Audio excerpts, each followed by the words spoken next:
everyone, and welcome back to Kardec Radio for Teens. For those of you who don't know, I'm Bia, and Kardec Radio for Teens is a radio show and a place where teens can talk to teens and we can understand Spiritism and its teachings with each other and put it into our own words so it's more understandable and more relatable for us. We have gotten into the habit of reading through the Spirits book together, and we already read through the introduction, which was a long part, we all know, and we're now getting into starting the questions.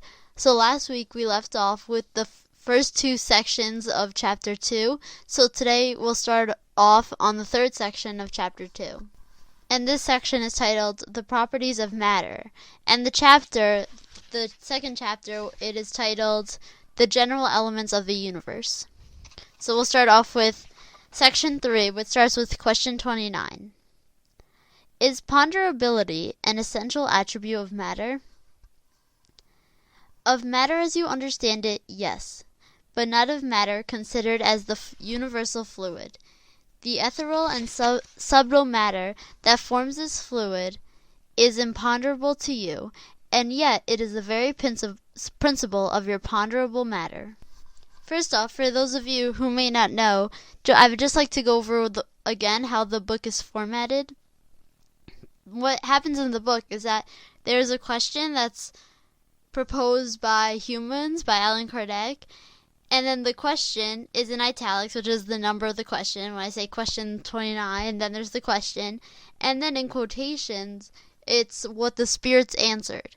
And then sometimes, occasionally, there's a little part in italics that is Allan Kardec's comment to what the spirit said. So there's a distinguish between each piece, and I'll make sure to mention that. So the answer is usually the spirits, if it's Allan Kardec, if it's a little subnote to what Allan Kardec wrote, then I'll mention it, so we'll all be on the same page of who's talking. But that answer was from the spirits. So the question was, is ponderability an essential attribute of matter? And to be able to answer that question, I think we first all have to figure out what ponderability means, because that's a weird word that we don't use anymore. Well, maybe some people do, but not us all the time. So when something is ponderable, it means that it's worth serious consideration or having appreciable weight. So it's something that matters a lot and something material that can be studied. So it's something that's worthy, something that's important that we study. But another definition that they have for the word ponderable is something material that can be studied. So here it kind of makes sense for us to look at it that way. So is ponderability, is the way that it can be physically studied an essential attribute of matter? And the spirits answered, of matter as you understand it, yes, but not of matter considered as a universal fluid. So what they're saying is, the way we see matter and the way we understand things, it would make sense that the ponderability would be an essential thing. But for the spirits and for all the higher knowledge they have on different types of matter, then it's not the same for them. And here they say that some forms of this fluid is imponderable, which means that it's not material enough for us to study. We can't see it. We'll never be able to study it like we study atoms and nucleuses and stuff like that. And then Allan Kardec puts a little comment, and it says, ponderability is a relative property. Outside the gravitational pull of the globes, there is no weight, just as there is no up or down. So here what he's saying that it's a relative property is that he's saying that it kind of depends on what you're talking about, because for us, we're thinking of something that's material to us, but something that's material to us is different than something that's material to the spirit. Just like they're saying that without the gravitational pull of the globes, nothing weighs anything. If we didn't have that gravitational pull, people who live on other planets that don't have this gravitational pull, they would not be able to describe weight the way we do. So it's a relative property in that it only relates to some people, like for us, that material, we study it. So for some people, they study immaterial stuff, so the word ponderable doesn't really apply to them. And this kind of goes along with this question, the answers that the spirits give a lot is when they say that, oh, well, we don't have words to describe it to you because your language doesn't have words to describe what this is, or doesn't have words to describe the sensation of this or this. So it's just another way that we're kind of saying that it's kind of an improper word to use because it's not the same meaning for everyone. Question 30. Does matter consist of one or many elements? The spirits answered, one single primitive element. The bodies you regard as simple are not true elements, but rather transformations of the one primitive matter. So here they're saying, is it just one element or many? Because like we have the periodic table, which has all the basic elements that make up everything else. We're saying that those elements are in the most basic form. You can't break those elements into anything else. That's just what it is. But the spirits answer that there's only one single primitive element, and what we call elements aren't really elements because they all come from that same first beginning element, the primitive one. But what we call elements, we can't break it down into that primitive one, so we call them elements because we think that's as far as they go, but there really is just one element behind it all. Question 31. Where do the different properties of matter come from?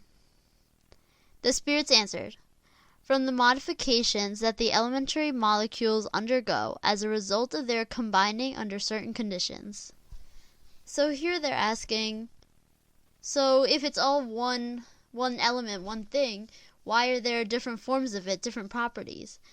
So then the spirits answer that it's from the modifications of the primitive elements, the molecules, undergoing combinations, and they're going changes, just like how for us, like how for ice turns to water when it gets hot, and then the water turns into a gas when it gets super hot.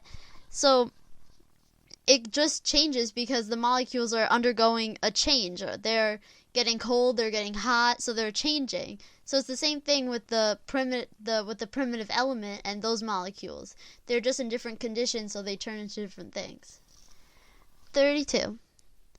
Then, wouldn't flavors, odors, colors, sounds, even the poisonous or healing qualities of certain bodies, be no more than modifications to the one and same primitive substance? And the spirits answered, yes, of course, and they only exist due to the disposition of the organs that are meant to perceive them. And then Allan Kardec puts his own little explanation in it, and he says, this principle is proven by fact that not all people perceive the qualities of objects in the same way. What one person finds tasty, another might find disgusting. What appears blue to one person may appear red to another. Something that is poisonous for some might be harmless or even healthy for others. So there he kind of explains it himself. So the question was that wouldn't everything, the colors and the sounds and flavors, wouldn't they all just be the same if they're all coming from the same thing, the same primitive substance? And they're saying, yeah, but it's just how we perceive them, how each person. And that's why, like he said, the simplest way he put it in a really simple way, how some people think something is really tasty and the other person doesn't like it. It may be almost the same thing, but just because maybe the sauce or the way it's made or something about it, it may still be chicken, but just something that you put on it, a sauce or something, it changes the flavor for one person. One person likes it, one person doesn't. So it's just the way you perceive it. Question 33. Is the same elementary matter capable of undergoing all possible modifications and acquiring all possible properties? The spirits answered, yes, and this is what you should understand when we say everything is in everything. So here there's a footnote which gets a little complicated, so I'll just try to explain it as simply as I can. But what the question was saying is that they're saying that is the same elementary matter. So there's one matter that's the beginning of it all. Is it capable of undergoing all possible modifications? So it can do every single property. It can go through infinite amounts of properties. And they say, yes, that's why everything is in everything. They're saying that. And so here there's, in the footnote, they're explaining how the phenomenon, which is known by all magnetizers, consists of using willpower to confer in different properties upon any given substance. So it basically explains how water is one substance, but if it's all made from one material thing, then they all originate back to that one matter, that one element. So they do have bits and pieces of each other. They do all look similar, just it presents itself in different ways. Just like the colors. The colors, they're just different colors mixed together. So it's kind of the same way that they all originate back to one thing, which is the important part they're trying to get at in all their long, complicated explanations. And then Allan Kardec left his own comment, and it says, oxygen, hydrogen, nitrogen, carbon, and all the other elements we consider to be simple are only modifications of the one primitive substance. As it is yet impossible for us to go back to the substance, except by thinking about it, the elements truly are elements to us, and without further ado, we can consider them such until further notice. So here they're saying that, yeah, the spirits know that there is one element, one matter that started it all, let's say. So well, of course there's God before everything, but there's one element that creates up everything else. But we have a whole list of elements. We have so many on the periodic table. So they're saying that for now, we can leave all those elements because us as humans, we're not going to be able to go back to that primitive element. We're not going to be able to find it yet. It's not our time to know that yet. So that's going to take a while. So right now he's saying we can consider the elements that we consider. We can still consider them elements, but we should know that in theory there is one primitive element. And then there's a little sub-question. So 33b, doesn't this theory affirm the opinion of those who do not believe in more than only two essential properties for matter, force and movement, and those who believe that all the other properties are only secondary effects that vary according to the intensity of the force and direction of the movement? The spirits say, this opinion is correct, but it should also add, according to the arrangement of the molecules. This may be seen, for example, in an opaque body that becomes transparent and vice versa. So here the question saying, some people think that there's only force and movement, and that everything else must be a combination of how much force and what the direction the movement is in. So they're saying, is that right? And they're saying, and the spirit said, yeah, that's correct, but they should also add according to the arrangement of the molecules. So it affects everything by the intensity of the force, the direction of the movement, but also the arrangement of the molecules comes into play. Question 34. Do molecules have defined form? The spirits answered, certainly, molecules have a form, but you are incapable of discerning it. So here they say, yeah, molecules do have a form, but you can't know about it yet. You don't know it. You don't have the technology yet to discover what they look like. And then there's 34b. Is this form constant or variable? The spirits answered, constant for the primitive elementary molecules, but variable for the secondary ones, which are only aggregations of the former. However, when you term a molecule is still very far away from being the elementary molecule. So here what the question is asking is, so if it has a definite form, is that form constant or is it changing? Is it a variable? Is it always changing? So they're saying for the primitive element, the one elementary molecule, it's constant. It never changes. But for all the secondary ones, they're constantly changing because they're in effect, they're a modification of the one single one, so they're in a variable form. And now we're on to part 4 of chapter 2, which is called Universal Space. 35. Is universal space infinite or limited? The spirits answered, infinite. If it had limits, what would be beyond them? I know this baffles your reason, yet reason itself tells you that it can be no other way. The same is true for the idea of the infinite. You will never be able to comprehend it from your tiny sphere of thinking. And then Allan Kardec put a comment in which says, suppose we were to imagine a limit to space. No matter how far out our thought may place it, reason tells us that there must still be something beyond it, and so on and so forth to infinity. Even if there were only an absolute void beyond that limit, there would still be space. So here, if we just go to the very basic of the question, they're saying, is universal space infinite? And the spirit said, yeah, it's infinite. It goes on forever. Because they said if there was limits, then what would be beyond the limits? If there was just a wall at the end, what would be past the wall? If you get to the end of the universe, what would be at the end? What would be beyond the end? What would it just? And then they're saying even if it's nothing, even if it's a void, that's still something, isn't it? That's still space. And they say that the same is true of the idea of the infinite. You will never be able to comprehend it from your tiny sphere of thinking. So they're saying that the idea of an infinity, of the infinite, of stuff just going on forever, we'll never be able to understand it in the way we live and how we live. We're not ready for that yet. We don't have that mindset to be able to understand that. And then there is question 36. Is there an absolute void in any part of the universal space? The spirits answered, no, there is no void.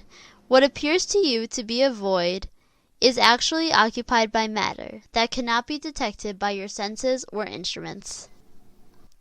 So when we consider something to be void, we consider there to be nothing there. There's just simply nothing there. So they're saying, is there actually a void? Is there actually a spot where there's completely nothing? And the spirit said, no, there's not a void, because what appears to us that when we look at it, we think, oh no, there's nothing there. There actually is stuff there that we can't see. And that concludes the end of chapter 2. And we still have a few minutes, so I'd like to go on to start off chapter 3, which is titled The Creation. And in this, there's a couple of little sections, so we'll try and go through at least the first one today. So the first section of chapter 3 is the formation of worlds. And then there's a little comment from Allan Kardec before it even starts.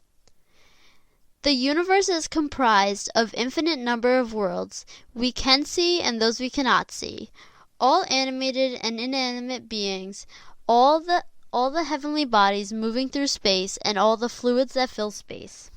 So again, they're using the word infinite, so there's an infinite number of worlds. There's so many things going on that it's beyond we can ever imagine. If we think you've imagined all of it, if you think you're thinking hundreds and hundreds and you're thinking of all the worlds possible, it's more than that. That's how much infinity is. So we'll never be able to think of it. So that's how many worlds and beings and everything going around.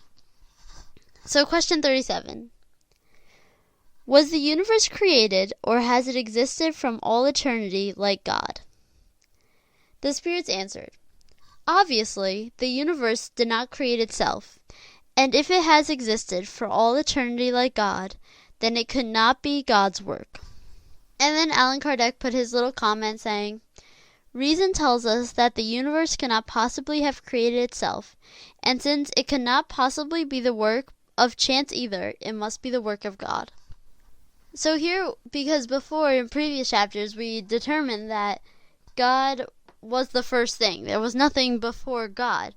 So the universe didn't create itself because God created everything. So if God had to create the universe, so they couldn't both have existed since eternity, because if they both existed from eternity, then God didn't create the universe, and God would be basically at the same level of the universe because he didn't create it. He's not above it.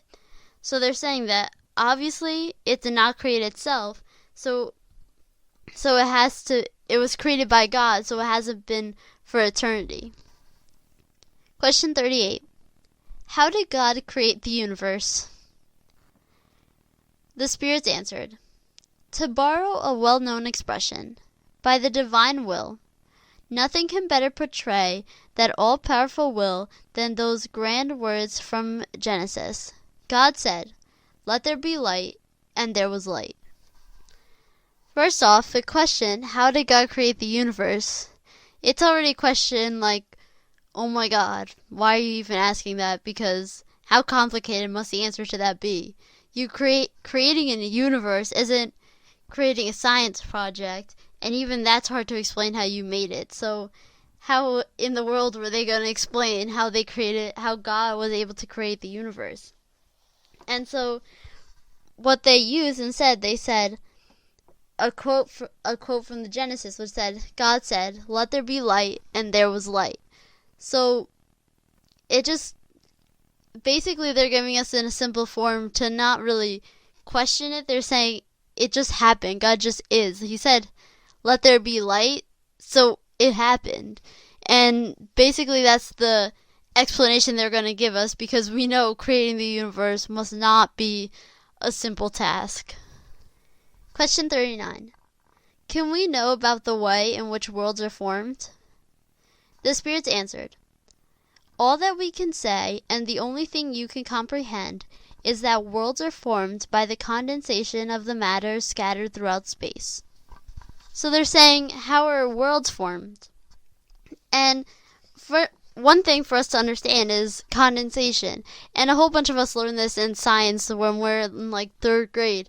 So condensation, if we think about it, it's like when it's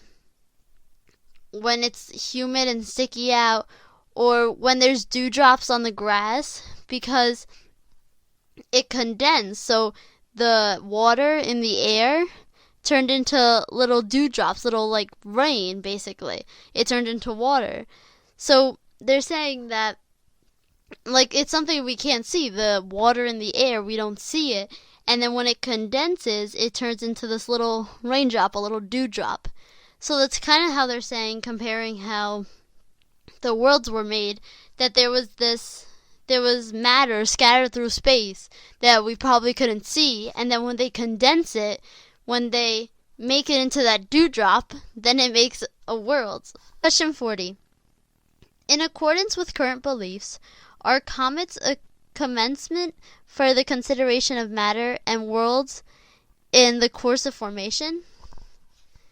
The spirits answered, that is correct, but it is absurd to believe that their influence, I mean the influence commonly attributed to them, for all the celestial bodies plays a part in influencing certain physical phenomena.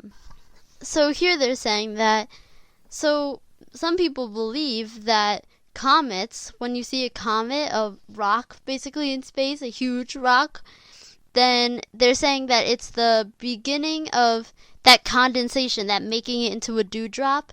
So it's in the beginning of that to form a world. So they're saying, are comets the beginning of a new world? And they're saying that, yeah, this is a correct theory, but it's absurd to believe that its influence for all the celestial bodies playing their part. So it's saying that it's kind of crazy to think that for every single celestial body, it's a physical phenomenon like that, a comet. It doesn't have to all be like that. It's not that every single one, but maybe one time or another that it's accurate. Question 41. Could a completely formed world disappear and its own compositional matter be once again scattered in place? The spirits answered, yes. God renews worlds just as God renews living beings. So if a world is not, it doesn't have the necessity to be used. There's nothing, maybe because God knows what's best for us, and if it's best for the spirits to go somewhere else, to move on, for that world to be recreated, for the world to reincarnate in a way, then it could happen. It can disappear and be created again. 42. Can we know how long it takes for worlds to form? The Earth, for instance? The Spirit said, I cannot tell you anything about that, for only the Creator knows. Anyone who claims to have such knowledge or to know the age and ages it took to form them would be very foolish indeed. So they're saying that only God knows how long it takes to create a world, how long it took to create the earth, and if anyone tells you that they know, they're wrong, because that's crazy. Only God knows. That's basically what they said. So that's where we'll end up today, and then we'll continue the rest of chapter 3 next week. But before we go, I'd like to end off with our daily message from the Daily Book of Positive Quotations for today, November 15th. Looking back. What is now proved was only once imagined. A man on the moon? That was stuff of fiction, until it happened. Instant communication with people around the world? We don't think twice about what a miracle that is, because we're so used to it. There are things that seem absurd or impossible today that we, our children and grandchildren, find perfectly ordinary in the future. I take so many aspects of daily life for granted. For just a moment, I'll stop to think about how amazing the modern world is and how much I depend on its technology. So I hope everyone has a great rest of the week, and if at all you have any questions, comments, concerns, anything, feel free to email me at kardecradioforteens@gmail.com, and I'll answer back to you right away. I'm Bia, and this is Kardec Radio for Teens. Thank you all for listening. This has been Kardec Radio for Teens. Thank you all for listening.